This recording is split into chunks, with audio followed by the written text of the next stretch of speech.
Hello, everyone. Welcome to Oceans of Hope. I'm glad that you're joining us again today. Our topic is the barrel generation. The barrel generation is another way of saying barrel children, which is a term and phenomenon first described many years ago by Dr. Claudette Crawford Brown of the University of the West Indies. By definition, the barrel generation represents those children left behind or simply abandoned by parents who travel to other countries seeking a better life with the promise of sending for those children or sending money, food, clothing, and other material things for their children in lieu of their presence. Sometimes parents do not actually leave the country but are still away from home because they leave to work in some remote part of the country. For example, in the interior of Guyana, where promises of betterment beckons in the gold and diamond mining sector.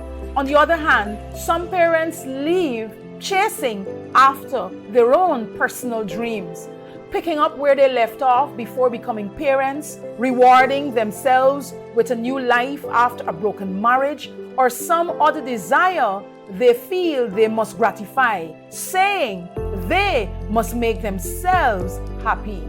Children are left in the care of close relatives, particularly grandparents and aunts, but there are also cases where children are left with a neighbor or friend. There are also many cases where children are left by themselves to mutually look out for each other, guided by the eldest and the long-distance calls from parents or someone tasked with popping in to check. Today I am discussing 2 points for us to consider around this most important issue, and one which is very close to my heart. Point number 1, right motive, risky method.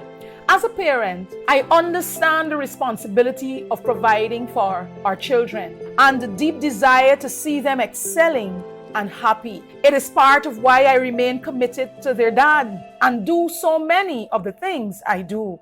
I love my children and want only what is best for them. And I know I'm not the only one. Most parents feel the same way.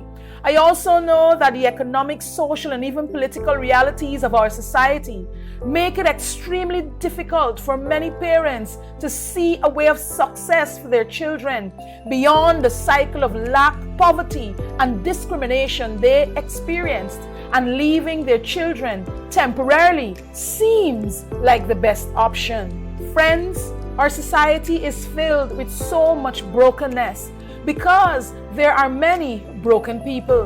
Many people are angry and struggling with open emotional wounds, still hurting in their adult years from the pain of rejection and abandonment felt in childhood, and feeling like they were robbed of their youth, having been burdened with caring for younger siblings. There are others who even feel guilt for such feelings because others see them as ungrateful and lacking in understanding for the loved ones who left. Fragmenting your family and leaving your children behind as someone else's full-time responsibility while you look for betterment is not the best decision, and it adds difficulties. There must be a better way. You are taking so many risks and taking so much for granted, leaving your children behind. Families will tell you how challenging it can be to raise children with both parents present, much more when one is absent, let alone both of them are gone. You risk their safety. You risk emotionally wrecking their lives. You risk your relationship with them, for parenting on the phone or policing their social media cannot suffice, because the profiles you know about are not the ones they really use, and those who inform you of the happenings are blocked from the real social media profiles. And forget trying to track them using the phone you sent. The stricter the government, the wiser the population. I invite you to reflect today, right where you are. How is your method of doing family working for the good of all? Yes, I know you had big dreams, but some of you have hit hard times and are not doing as well as people think. And there's some people who are ashamed to let others know, especially if they're in another country, illegally. God can show you a good way out if you ask Him. Point number 2, presents versus presents. I come from small beginnings, but my parents were champions. My mom was a boss and my dad my superhero. But I know what it is to do without, to not have the things I needed. I watched my parents leave home for work when it was still dark in the mornings and return after dark in the evening, and still heard at times we cannot afford it. Believe me when I tell you, I understand. My mom left for the United States during my late teens, and how I am eternally grateful it was not earlier. I missed her so much. I wish I could talk to her and share my heart. She called, but then there were so many of us trying to get a piece of her and have her ear. She would ask, "Flemlin, are you okay?"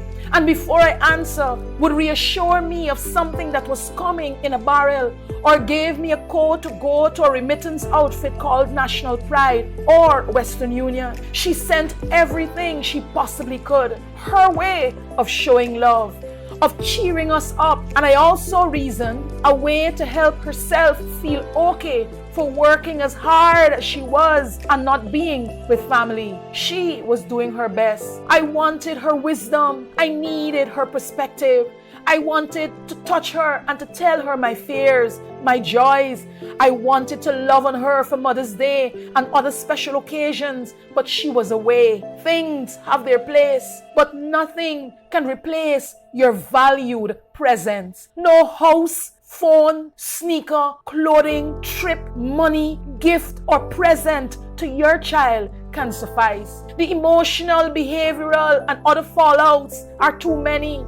There is an unmatched insecurity and aimlessness that engulfs the lives of many of these children. People easily target and take advantage of children and people with no parental backing or solid family structure. Moms pull their hair out trying to understand and discipline sons, and some younger parents today see no issue with leaving their children because they were left as children and no one did anything about it. My friends, what would it ultimately profit to gain this world and lose the soul of your loved ones? What is your definition of success? Have you thought about it? Have you spent time reflecting on what is really important in life and for the family you love? Why have you left your children? I ask, I entreat, I beg you to rethink this thing. Things are not all. And some relatives are tired. They are growing without you. Work to bring things back together, my friend. Talk to your loved ones who have left. Encourage them to send for their children or come home to be with them. No, it is not too late. I'm praying for you. As I pray for our society, may your heart turn to your children in a new way. Make use of what time and opportunities you have left and do what you have to do. With man, it is impossible, but with God, all things are possible. God is the one who gave you those children, and He is the great provider. He loves you and wants to help your family. David said in Psalm 37:25, I was young and now I am old, yet I have never seen the righteous forsaken or their children begging bread. You too can be God's righteousness if you trust Him. I also say, as in Hebrews 13:5, keep your lives free from the love of money and be content with what you have. For God has said, never will I leave you, never will I forsake you. Our children need you. Would you come back to them? And so until next time, God richly bless you.